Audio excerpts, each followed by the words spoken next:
B are Gavai साहब, आपने तो और सत्यानाश कर दिया। ये सीटें खाली रह जाती हैं, कम से कम हमारे लोगों को वो तो मिल जाती। हमारा सवाल क्रीमी लेयर का नहीं है, हमारा सवाल है आरक्षण का। हमारा समाज है अनुसूचित जाति जनजाति का, हमारा सवाल है छुआछूत का। क्या क्रीमी लेयर में आ गया तो उसकी जाति बदल गई? क्रीमी लेयर में आ गया तो क्या वो ब्राह्मण बन गया? क्रीमी लेयर में आ गया तो क्या वो जनरल में हो गया? क्या क्रीमी लेयर में आ गया तो वो मंदिर का पुजारी हो गया? क्रीमी लेयर में आ गया तो अयोध्या का पुजारी हो गया? क्रीमी लेयर में आ गया तो वो क्या छुआछूत से परे हो गया? तुमको कहना चाहिए था कि जब तक यहाँ जातिवाद रहेगा, छुआछूत रहेगी, ऊंच नीच रहेगी, वर्ण व्यवस्था रहेगी, मनुस्मृति रहेगी, तब तक ये आरक्षण रहेगा। आप पे ये नहीं कहा गया कि जातिवाद के लिए एक विधेयक ले आओ, जातिवाद को खत्म करो। कोई सरनेम नहीं लिखेगा, कोई चौहान नहीं लिखेगा, कोई ब्राह्मण नहीं लिखेगा, कोई शर्मा नहीं लिखेगा, कोई चटर्जी मटर्जी नहीं लिखेगा, कोई उपाध्याय नहीं लिखेगा, मुखर्जी नहीं लिखेगा, कोई चतुर्वेदी और द्विवेदी और त्रिवेदी नहीं लिखेगा। तुम क्रीमी लेयर ले आए। अरे बिना क्रीमी लेयर के तो इनकी पिटाई हो रही है, क्रीमी लेयर ले आओगे तो ज्यादा पिटाई होगी। आज हजारों सीट हमारी इसलिए रह जाती हैं, ये लोग कहते हैं एलिजिबल नहीं है, एनएफएस जाते हैं, एनएफएस हो जाते हैं। ये सारे लोगों को, कल तुम्हारा लड़का, कल तुम्हारी लड़की तो लंदन और फ्रांस में पढ़ रही है। ये समाज जो तुम्हारा समाज लाखों और करोड़ों, सीजेआई साहब, बी आर गवई साहब, लोगों की जो उन्नति हुई है वो बाबा साहब डॉक्टर अंबेडकर के द्वारा हुई है। बाबा साहब डॉक्टर अंबेडकर ने इस समाज को पढ़ने का अधिकार दिया। पढ़ने के अधिकार के द्वारा आरक्षण मिला तो नौकरी मिली, नौकरी मिली तो आप जैसे लोगों ने बड़े बड़े बंगले बनाए, आप जैसे लोगों ने बड़ी बड़ी कारें खरीदी, आप जैसे लोगों ने बड़े बड़े एलसीडी टीवी लगाए, डाइनिंग टेबल खरीदी। ये क्यों खरीदी? क्योंकि तुम्हारी नौकरी लगी जब तुम्हारी जेब में 4 पैसे आए। और जब पैसा नहीं होता, बाबा साहब डॉक्टर अंबेडकर शिक्षा का अधिकार और नौकरी लगने का अधिकार नहीं देता, तो आप भी कहीं झाड़ू लगा रहे होते। पीछे झाड़ू होता, आगे हाड़ी होती। तुम कोई पैदाइशी या तुम्हारे पिताजी या पूर्वज पैदाइशी जज नहीं है। अपने पिताजी को पूछना उन्होंने कितने दिन गुजारे हैं। अपने पिता बाबा साहब डॉक्टर अंबेडकर को पूछना उनके साथ क्या भेदभाव हुआ है। क्या बाबा साहब किसी से कम पढ़े लिखे थे? क्या बाबा साहब के पास किसी से कम डिग्रियां थी? या बाबा साहब किसी बड़े पद पर नहीं थे? लेकिन बड़ौदा में उन्हें रहने के लिए मकान नहीं मिला, पानी पीने के लिए नहीं मिला, घर रहने के लिए नहीं मिला। अरे आज तुम जो बाबा साहब के संविधान के द्वारा गुलछर्रे उड़ा रहे हो और तुम कह रहे हो क्रीमी लेयर को आरक्षण नहीं मिलेगा। क्यों नहीं मिलेगा? ये तुमने जो फैसला दिया है, दलित समाज कभी तुम्हें माफ नहीं करेगा। दलित समाज इस बात के लिए हमेशा तुमको कोसता रहेगा कि तुमने जो किया है, करोड़ों करोड़ों लोगों को नौकरी से वंचित, सम्मान से वंचित किया है। नमस्कार, मैं ओमदेव। आज हम हैं दिल्ली में, हमारे साथ हैं भंते करुणाकरण जी। भंते जी यहाँ सीजेआई रहे, वो अभी रिटायर्ड हुए हैं।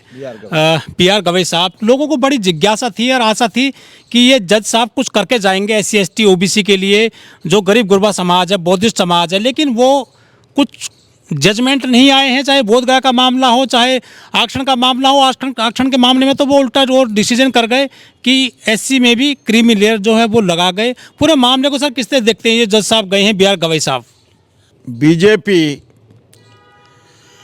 ऐसे गुलाम, मानसिक गुलाम लोगों को राष्ट्रपति बनाती है, लोगों को सीजेआई बनाती है।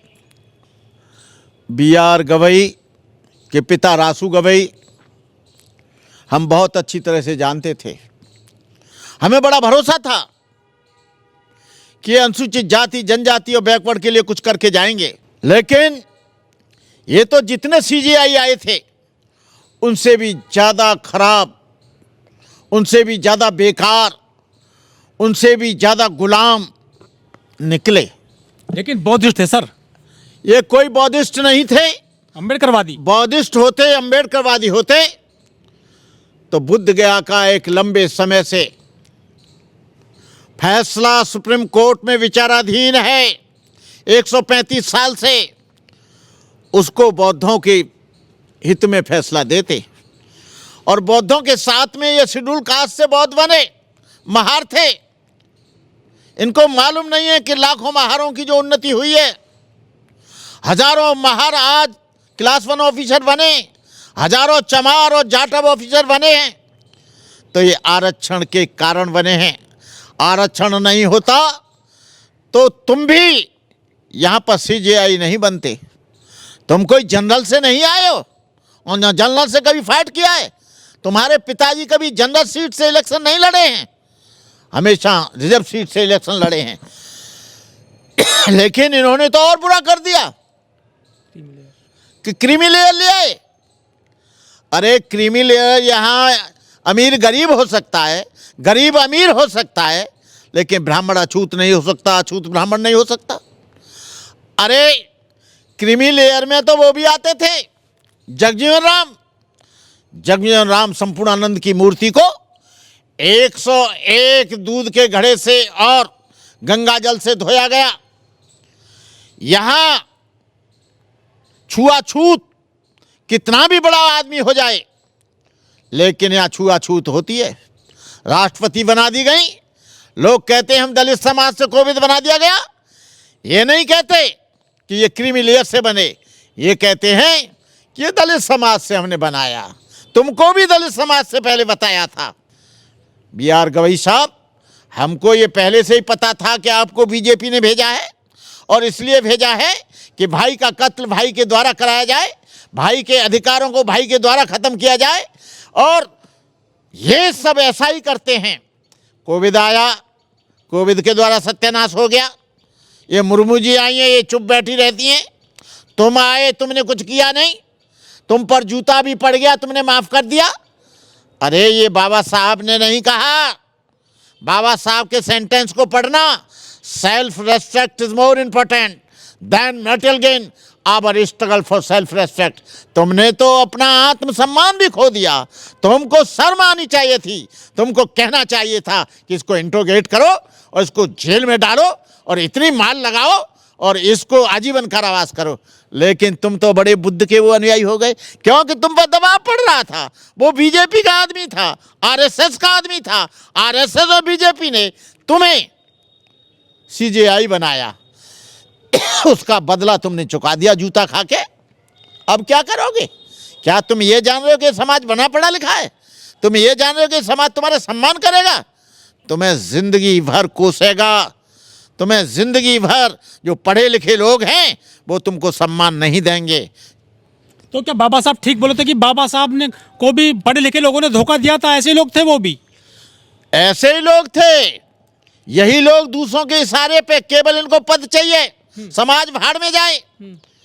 इन्हें समाज का कोई ध्यान नहीं, गरीबों का कोई ध्यान नहीं, जो छुआछूत फैलती है उसका कोई ध्यान नहीं, जातिवाद है उसका कोई ध्यान नहीं। क्रीमी लेयर याद आ गई।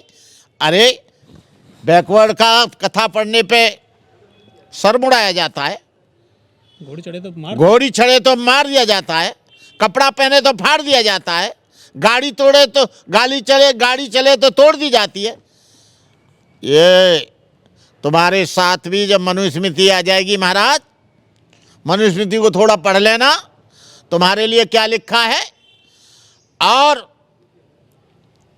पुराणों को पढ़ लेना, रामायण को पढ़ लेना, वाल्मीकि रामायण को पढ़ लेना, उसमें बौद्धों के लिए क्या लिखा है आपको मालूम पड़ जाएगी। न तुम बौद्ध हो न अनुसूचित जाति हो, ये सब उस दिन खत्म हो जाएगा जिस दिन क्रीमी लेयर के लोग, हमारे लोग आरक्षण से वंचित हो जाएंगे।